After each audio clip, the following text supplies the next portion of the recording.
Hello viewers, আসসালামু আলাইকুম। Welcome back to my channel Labanya's kitchen.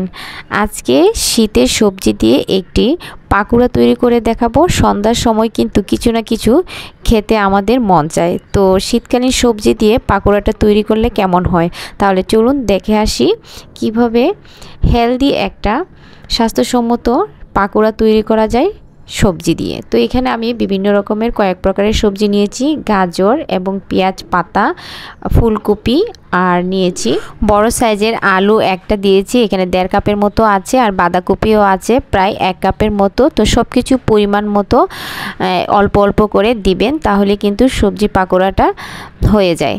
ইচ্ছে মতো পছন্দ অনুযায়ী সবজি দিলেই হবে। তো আমি আমার মতো করে সবজিগুলো দিয়ে দিলাম, আর এখানে পেঁয়াজ কুচি দিয়ে দিলাম প্রায় 1/4 কাপের মতন, দিয়ে দিয়েছি এখানে কাঁচামরিচ স্বাদ মতো, আর লবণ স্বাদ মতো, এবং 1 টেবিল চামচের মতো আদা বাটা আর রসুন বাটা 1 টেবিল চামচের মতো। এখন দিয়ে দিচ্ছি এখানে 1.5 চা চামচের মতো বেকিং পাউডার, আর এখানে দিয়ে দেব আরও আমি ময়দা এবং কর্নফ্লাওয়ার। তো এখানে ময়দা দিয়ে দিচ্ছি আমি 1/2 কাপ, আর কর্নফ্লাওয়ারও দিয়ে দিচ্ছি 1/2 কাপ। আর এটা যখন মাখাবো তারপর যদি প্রয়োজন হয় তাহলে ময়দা কর্নফ্লাওয়ার দুটোটাই সম পরিমাণে আর একটু দিব যদি লাগে। তো এইভাবে আমি হাত দিয়ে এখন অল্প অল্প একটু পানি দিয়ে মাখাবো যতক্ষণ না পর্যন্ত একটা বাইন্ডিংয়ের মতো না হচ্ছে, মানে পাকোড়াটা মাখতে মাখতে দেখবেন একটু লাসা লাসা যদি ভাব না হয়, তারপরে ময়দা অথবা কর্নফ্লাওয়ার দুটোটা পরিমাণ মতো মিশাবেন। আপনারা চাইলে এখানে বেসনও ইউজ করতে পারেন কর্নফ্লাওয়ারের পরিবর্তে। তো এখানে আরও দিয়ে দিচ্ছি এখানে 1 চা চামচের মতো কালো গোলমরিচের গুঁড়া, আর একটা ডিম দিয়ে দিচ্ছি পাকোড়াটা আর একটু টেস্ট হওয়ার জন্য। আপনারা চাইলে ডিম না দিলেও চলবে, আর দিলে তো তাহলে আরও অনেক ভালো হয়।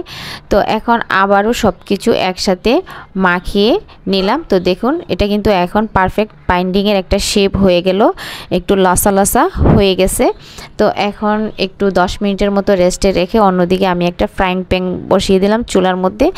আর চুলাটা যখন হালকা একটু গরম হবে, আর চুলার আঁচটা কিন্তু একদম মিডিয়াম হিটের চেয়ে একটু কম রাখবেন, তা নাহলে কিন্তু এই সবজিগুলো একটু হালকা সিদ্ধ হবে এর মধ্যে। আর হাই হিটে দিলে কিন্তু তো পিঠাটা কিন্তু সিদ্ধ হবে না। তো তাই চুলার আঁচটা একটু মিডিয়াম হিটে রাখতে হবে, মিডিয়াম হিটের থেকে একটু কম। তো এইভাবে আমি সবজিটা দিয়ে তারপর একটা পিঠার একটা শেপ দিয়ে উল্টিয়ে পাল্টিয়ে নিলাম। তো চুলার হিটটা থাকবে এইরকম। তো এর মধ্যে কিন্তু আমি এর মধ্যে 2 থেকে 3-4 বার উল্টিয়ে পাল্টিয়ে একটা পিঠা তৈরি করে নিলাম। তো দেখুন একটা অনেক সুন্দরভাবে একটা পিঠা তৈরি হয়ে গেল।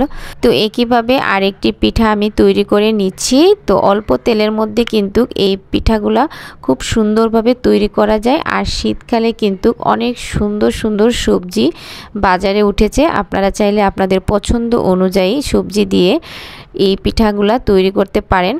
তো সন্ধ্যাবেলা কিন্তু আমাদের কিছু না কিছু খেতে মনে চায়, তো ভিন্ন রকম যদি একটা নাস্তা তৈরি করা যায় তাহলে কিন্তু খারাপ হয় না।